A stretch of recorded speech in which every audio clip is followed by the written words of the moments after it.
आप सभी माता बहन भाइयों को जय श्री राधे, जय श्री कृष्ण। आज हम कार्तिक महात्म्य के 24वें अध्याय को सुनेंगे। इससे पहले आप सभी मेरे साथ में बोलिए, हरे कृष्ण कृष्ण कृष्ण हरे हरे, हरे राम राम राम हरे हरे। आइए कार्तिक महात्म्य के 24वें अध्याय को सुनते हैं। राजा पृथु ने नारद जी से कहा, हे नारद जी, आपने तुलसी के इतिहास, व्रत, महात्म्य के विषय में कहा। अब आप कृपा कर मुझे यह बताइए कि कार्तिक में क्या और भी देवताओं का पूजन होता है? नारद जी ने कहा, हे राजन, पूर्व काल की बात है। सह्य पर्वत पर धर्मदत्त नामक विख्यात धर्मज्ञ ब्राह्मण रहते थे। एक दिन कार्तिक मास में भगवान विष्णु के समीप जागरण के लिए वे भगवान के मंदिर की ओर चले। उस समय एक पहर रात बाकी थी। भगवान के पूजन की सामग्री साथ लिए जाते हुए ब्राह्मण ने मार्ग में देखा कि एक भयंकर राक्षसी आ रही है। उसका शरीर नंगा और मांस रहित था। उसके बड़े बड़े दांत, लपकती हुई जीभ और लाल नेत्र देखकर ब्राह्मण भय से थर्रा उठे। उनका सारा शरीर कांपने लगा। उन्होंने साहस करके पूजा की सामग्री तथा जल से ही उस राक्षसी के ऊपर प्रहार किया। हे राजन, उन्होंने हरि नाम का स्मरण करके तुलसी दल मिश्रित जल से उसको मारा था, इसलिए उसका सारा पातक नष्ट हो गया। अब उसे अपने पूर्व जन्म के कर्मों के परिणाम स्वरूप प्राप्त हुई दुर्दशा का स्मरण हो आया। उसने ब्राह्मण को दंडवत प्रणाम करके इस प्रकार कहा, हे ब्राह्मण देवता, मैं पूर्व जन्म के कर्मों के फल से इस दशा को पहुंची हूँ। अब मुझे किस प्रकार उत्तम गति प्राप्त होगी?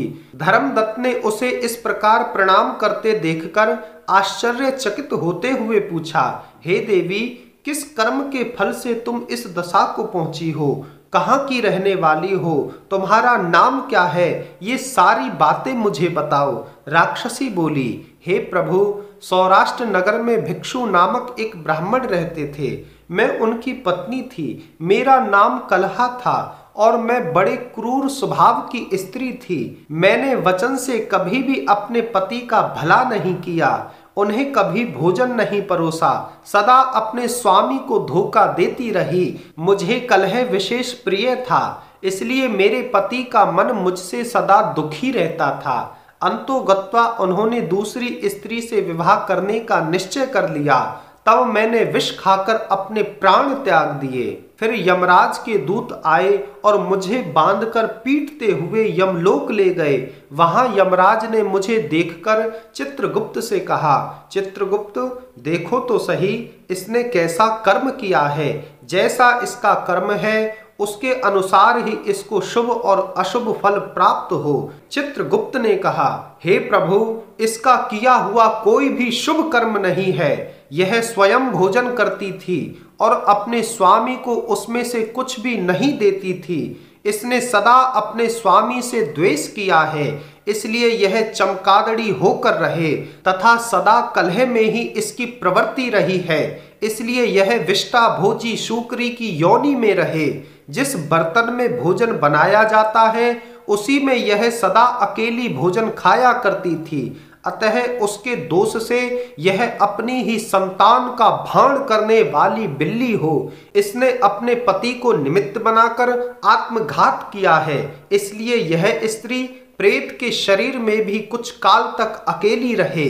इसे यमदूतों द्वारा निर्जल प्रदेश में भेज देना चाहिए। वहां दीर्घ काल तक यह प्रेत के शरीर में निवास करे। उसके बाद यह पापनी शेष 3 योनियों का भी उपभोग करेगी।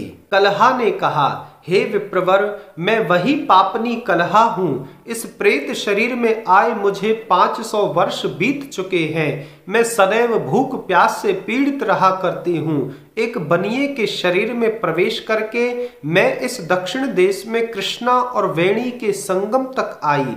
ज्यों ही संगम तट पर मैं पहुंची, त्यों ही भगवान शिव और विष्णु के पार्षदों ने मुझे बलपूर्वक बनिए के शरीर से दूर भगा दिया। तब से मैं भूख का कष्ट सहन करती हुई इधर उधर घूम रही हूँ। इतने में ही आपके ऊपर मेरी दृष्टि पड़ गई। आपके हाथ से तुलसी मिश्रित जल का संसर्ग पाकर मेरे सब पाप नष्ट हो गए। हे द्विज श्रेष्ठ, अब आप ही कोई उपाय कीजिए। मैं इस शरीर से और भविष्य में होने वाली भयंकर 3 योनियों से किस प्रकार मुक्त हो पाऊंगी। हे राजन, कलहा का यह वचन सुनकर धर्मदत्त उसके पिछले कर्मों और वर्तमान अवस्था को देखकर बहुत दुखी हुआ। फिर उसने बहुत सोच विचार किया। इतना कहकर के आज के 24वें अध्याय का समापन करते हैं। आप सभी मेरे साथ में बोलिए, हरे कृष्ण कृष्ण कृष्ण हरे हरे, हरे राम राम राम हरे हरे। पुनः आप सभी माता बहन भाइयों को जय श्री राधे, जय श्री कृष्ण।